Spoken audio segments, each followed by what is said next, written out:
আমাদের ভগবান স্বয়ং কৃষ্ণের জন্ম হয়েছিল কংস কারাগারে। আজকে এতে ভয়ে ভীত নই। আমি ভারত সেবাশ্রম সংঘের সন্ন্যাসী। উনি যখন শপথ গ্রহণ করেছিলেন সেদিনই বলেছেন, মুখ্যমন্ত্রী যখন শপথ গ্রহণ করেছিলেন তখনই বলেছেন যে ভারত সেবাশ্রম সংঘ ভালো কাজ করে, আবার কোথায় কোথায় দাঙ্গা করে। আজকে সারা ভারতবর্ষ ব্যাপী আপনারা জানেন আমাদের আশ্রম রয়েছে গয়া, কাশী, পুরী, প্রয়াগ, হরিদ্বার, দিল্লি, বোম্বে, কুরুক্ষেত্র। কোনো জায়গায় উনি প্রমাণ দিতে পারবেন। ভারত পশ্চিমবঙ্গতেও উনি এখানকার সর্বময় কর্তৃ, তার হাতে সমস্ত ডিপার্টমেন্ট। আর আমার কর্মক্ষেত্র বিশেষ করে মুর্শিদাবাদ জেলায় 50 বছর যাবৎ আছে। আমি ছিলাম বাঁকুড়া জেলায়, আমি ছিলাম পুরুলিয়া জেলায়, আমি ছিলাম দিনাজপুর জেলায়। সুতরাং মুর্শিদাবাদ জেলার বহু ডিএম, বহু এসপি ছিলেন, তাদের কাছে রিপোর্ট নিলেই পারেন। এবং মুর্শিদাবাদ জেলায় 12টি আমাদের school, primary level, high school রয়েছে 4টি, এবং সেখানে হসপিটাল আছে। এবং মুর্শিদাবাদ জেলার মানুষ সেখানে আমাদের রাজনৈতিক দলমত নির্বিশেষে, জাতি, ধর্ম, বর্ণ নির্বিশেষে সাহায্য করেন। মুর্শিদাবাদ বিড়ি কোম্পানিগুলো রয়েছে, সেই বিড়ি কোম্পানির প্রভূত পতাকা বিড়ি থেকে আরম্ভ করে সেখানে আমাদের খলিলুল যিনি এমপি, সেখানে শিব বিড়ি, জাকির, তারা সাহায্য করেন। আর তিনি এটা কিসে কাকে বলছেন? আমি সন্ন্যাসী, আমি নিজের শ্রাদ্ধ নিজে বিরজা হোম করে সন্ন্যাসী হয়েছি। আমার আগেও কেউ নেই, আমার পিছেও কেউ নেই।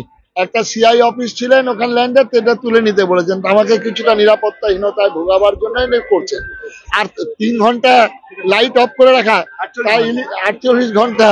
সুতরাং সেখানকার ডিপার্টমেন্ট, ইলেকট্রিক ডিপার্টমেন্ট রয়েছে। আমি কি এত বড় শক্তিধর যে আমার কথা লাইট বন্ধ হয়ে গেল?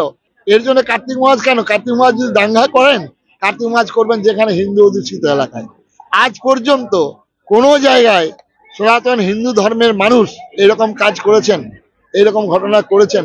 ভারত সেবাশ্রম সংঘ বন্যা, মহামারী, দুর্ভিক্ষের সেবা কাজ করে। সুতরাং আমরা যেটা সেবা কাজে তখন আমরা কিছু দেখি না। কিন্তু আজকে আমার ধর্মের বিরুদ্ধে যখন সোচ্চারিত হচ্ছেন, আজকে পার্লামেন্ট, আজকে আমাদের একজন এমএলএ তিনি দাঁড়িয়ে 70%, 30% বলছে, তখন আমি কার্তিক মহারাজ। আজকে একজন যখন বলছেন ইসলামী দাওয়াতি দিয়ে দুর্ভাগা হতভাগা, তখন আমি কার্তিক মহারাজ। একজন প্রকাশ্য সভায় দাঁড়িয়ে বলতেন ইসলামের তাগতসে সংখ্যা বৃদ্ধি করে আমরা এখানে দখল করব, যেটা আমাদের সুরাবুদ্ধি জিন্না যে বক্তব্য রাখেনি, সেই বক্তব্যের কণ্ঠ ভেসে আসছে। তাদের তিনি কিছু বলছেন না, তাদের উদ্দেশ্যে তাদেরকে শোকজ করলেন না, তাদেরকে কিছু বললেন না। উনি বলছেন আমাদের ভারত সেবাশ্রম সংঘের সন্ন্যাসীর কথা। উনি বলতেন তার হাতে সবই রয়েছে, তিনি তো মুহূর্তের মধ্যে আমাকে পাঠাতে পারেন। কারণ বাংলার মানুষ জবাব দেবেন আমাকে। তো তিনি প্রশাসনিক কথা, পুলিশ কেন, তিনি নির্দেশ করে তো মুহূর্তের মধ্যে আমাকে ঢুকিয়ে দিতে পারেন জেলে। কারণটা আমি বাংলার দিকে দিকে এর প্রতিবাদ করছি। হিন্দু সমাজ, বাঙালি হিন্দু সমাজ আজকে আমার পাশে, হাজারে হাজারে মানুষ আজকে এখানে এসেছেন, হাজার হাজার মানুষ অপেক্ষা করছেন।